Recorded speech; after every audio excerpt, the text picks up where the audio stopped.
1880-an.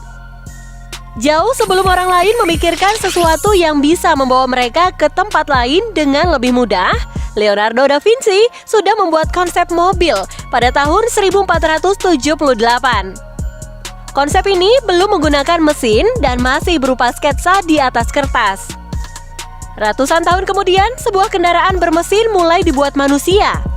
Menggunakan mesin uap ini digunakan untuk membantu pergerakan kebutuhan militer Prancis pada tahun 1870-an dalam membawa peralatan perang. Mesin uap ini dibantu oleh 3 roda penggerak.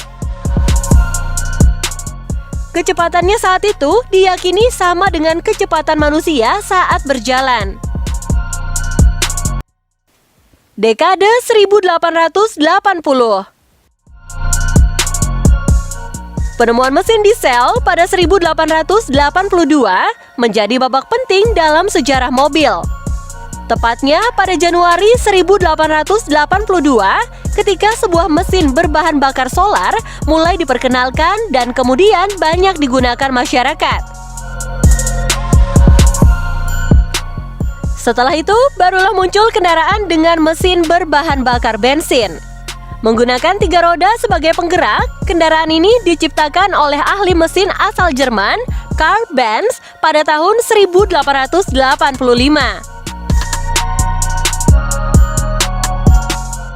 Tak mau kalah, di Amerika Serikat, Henry Ford telah membangun mobil pertamanya pada tahun 1886. Dan inilah cikal bakal mobil-mobil di era modern.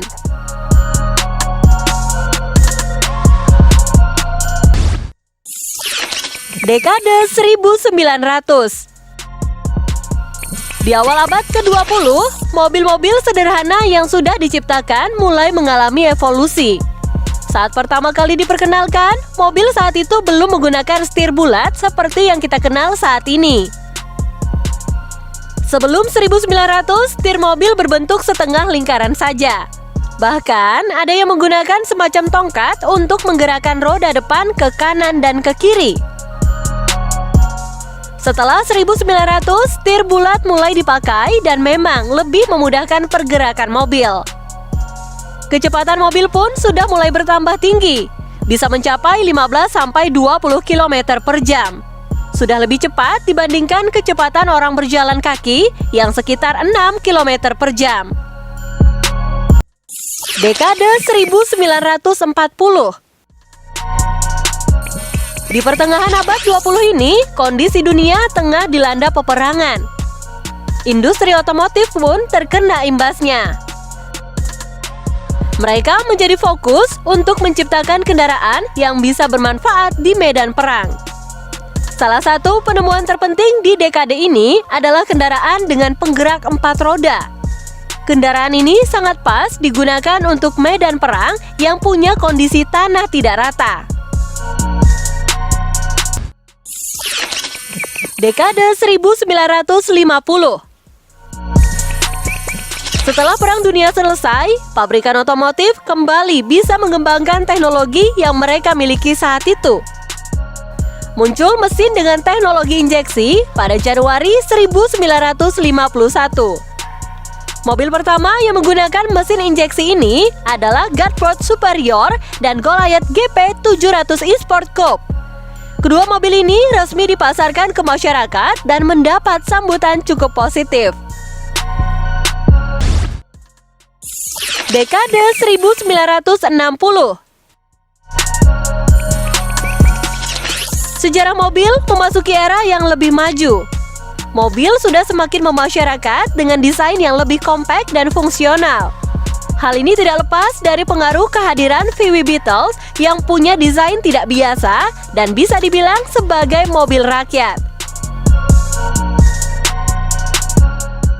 VW Beetle menjadi inspirasi dari kemunculan seri Corolla, Civic, dan Focus yang merupakan mobil-mobil pionir dengan desain yang lebih simpel dan tidak besar. Sejak saat itu, produsen mobil mulai berlomba menciptakan kendaraan yang lebih simpel.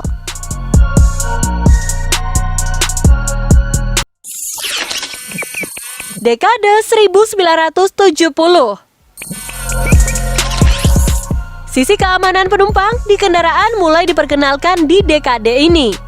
Dimulai dengan munculnya teknologi airbag pada tahun 1974. Ditambah dengan sabuk pengaman yang bisa membantu penumpang terhindar dari cedera parah saat mengalami kecelakaan. Hal ini tidak lepas dari kecepatan mobil yang terus bertambah tinggi. Mesin-mesin yang digunakan punya kapasitas semakin besar yang berdampak pada kecepatan maksimal yang lebih tinggi. Terbukti, pada tahun 1970, sebuah kendaraan bermesin khusus mampu melesat hingga 1000 km per jam. Kendaraan yang diberi nama Blue Flame ini dinobatkan sebagai kendaraan tercepat di bumi pada eranya. Dekade 1980 dan 1990. Setelah Amerika Serikat sempat merajai otomotif dunia beberapa dekade, mulai 1980 muncul pesaing berat. Jepang yang porak-poranda akibat perang sudah mulai kembali bangkit. Merek-merek Jepang seperti Honda dan Toyota bahkan sudah mampu menembus pasar Amerika Serikat. Produsen Jepang menawarkan kendaraan yang berbeda dari produk negeri Paman Sam, sehingga menarik minat masyarakat di sana. Teknologi yang dikembangkan pun mampu bersaing dengan mobil-mobil produksi Amerika Serikat dan Eropa. Seperti ketika Toyota untuk pertama kalinya memperkenalkan Toyota Prius yang fenomenal pada tahun 1997.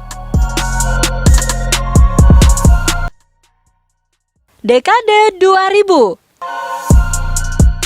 Sejarah mobil terus berkembang secara positif pada milenium kedua. Sejumlah teknologi terbaru banyak bermunculan. Semuanya bertujuan untuk menciptakan kendaraan yang lebih efisien dan ramah lingkungan. Keinginan menciptakan kendaraan ramah lingkungan terlihat saat Peugeot mampu membuat pemerintah dan produsen otomotif di Eropa mulai menggunakan filter di mesin mobil. Penggunaan filter ini akhirnya menjadi keharusan bagi seluruh mobil produksi Eropa demi kesehatan para penggunanya. Honda pun tak mau kalah. Pada tahun 2007, pabrikan asal Jepang ini mulai memproduksi mobil berbahan bakar hidrogen yang ramah lingkungan. Mobil produksi Honda ini diberi nama FCX Clarity.